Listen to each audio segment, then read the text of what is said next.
Hey guys, this is yet another Pickleball Stats app. This video is going to walk you through what we're tracking, what the numbers mean, and a few things the data has already told us about how we play. Let's get into it.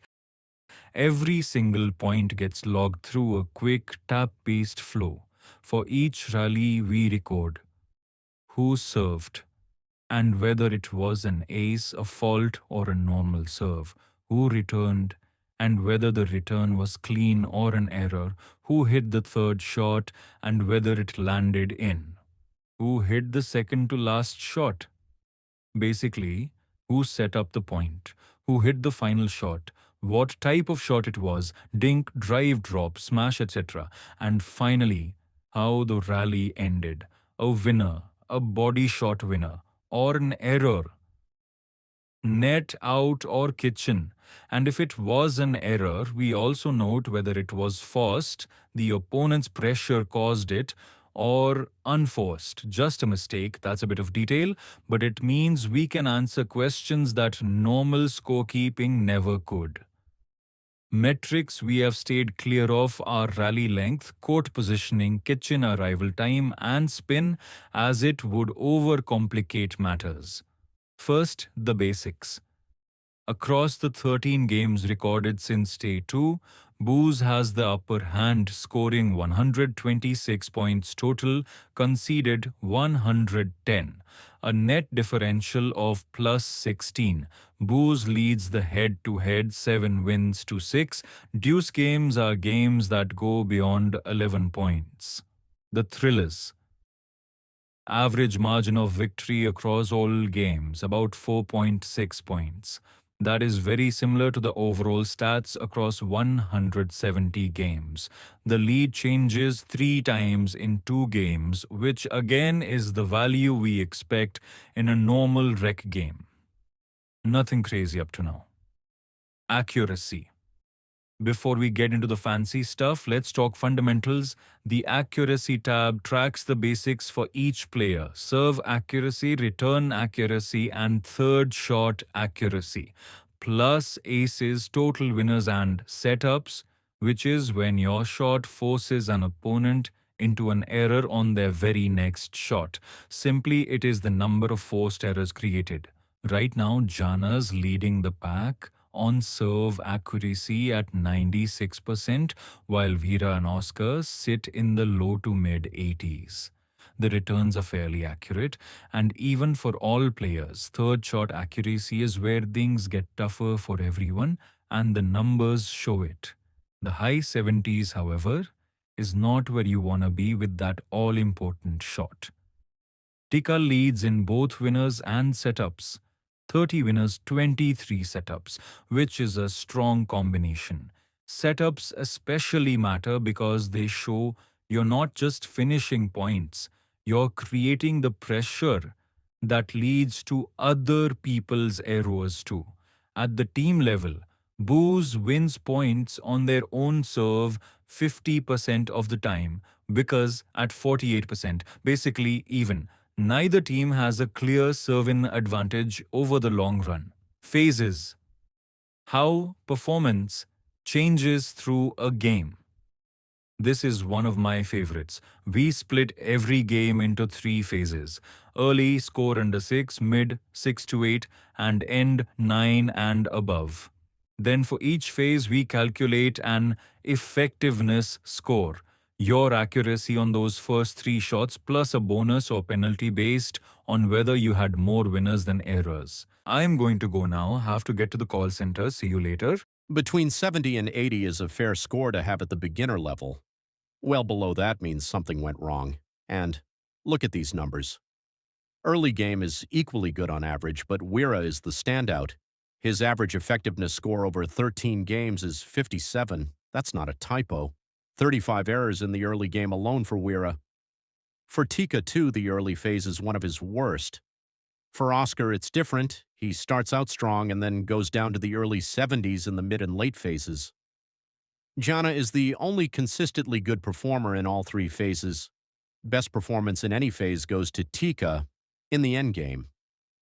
So the story this data tells: Wicca struggles to find their rhythm early, but they turn it up when it matters most in the clutch endgame.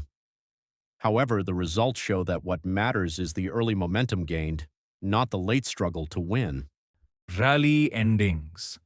The big picture. Now, here's a fun one. Across every single point we've recorded, how do rallies actually end? Only about 17% of points end in a clean winner. Another 3% are body shot winners. Yes, we track those separately, but the big categories are errors. 24% end in a net error, 23% end going out or long. Translation: more than twice as many points end on a mistake than on a genuinely great shot. That's pretty normal for recreational pickleball, honestly. But it's eye-opening to see the actual split. We also track which shot types tend to be winners versus errors. Spoiler: smashes tend to be net positive, more winners than errors. Dinks and lobs, on the other hand, tend to rack up more errors than winners across the board. Take that as you will.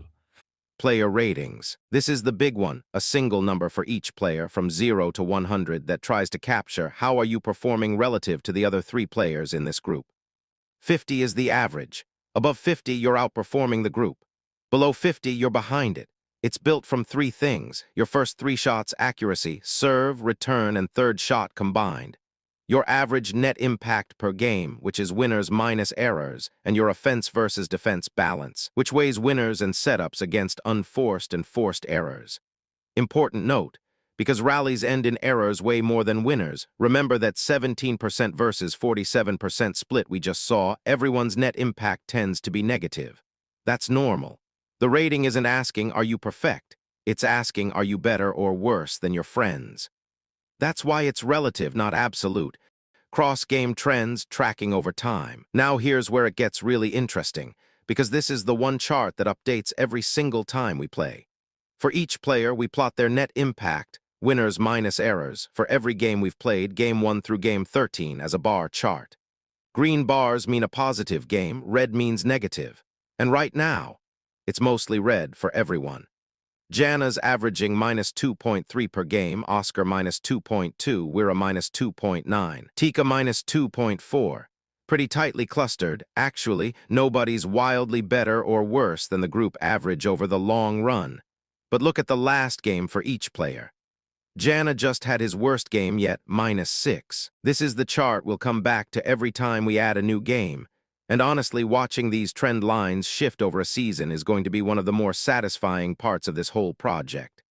Advanced stuff: clutch, streaks, hold, and break. For the data nerds, or honestly, just for trash talk, there's a whole advanced tab. Clutch differential looks at critical points basically, when the score is close and someone's near match point, and tracks who shows up versus who folds.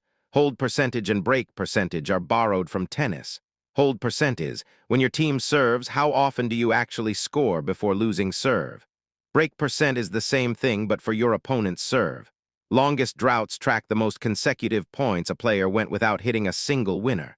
This one's mostly for roasting purposes. Roast Jana. And largest lead blown does exactly what it sounds like. Flags any game where a team built a big lead and then somehow lost it anyway. Early game trends, this one's genuinely useful. We look at the moment either team first hits 6 points, basically, the early game checkpoint, and ask, what was the score at that exact moment and who ended up winning?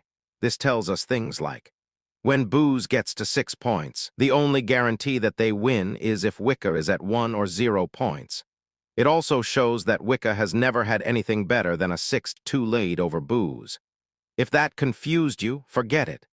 The easiest thing to remember is that Booze gets to 6 points first, 77% of the time. And even if they do get there first, the only guarantee that they win is if they have a 5-point or 6-point lead. It shows that Wicca has a bad early phase most of the time, but they do come back.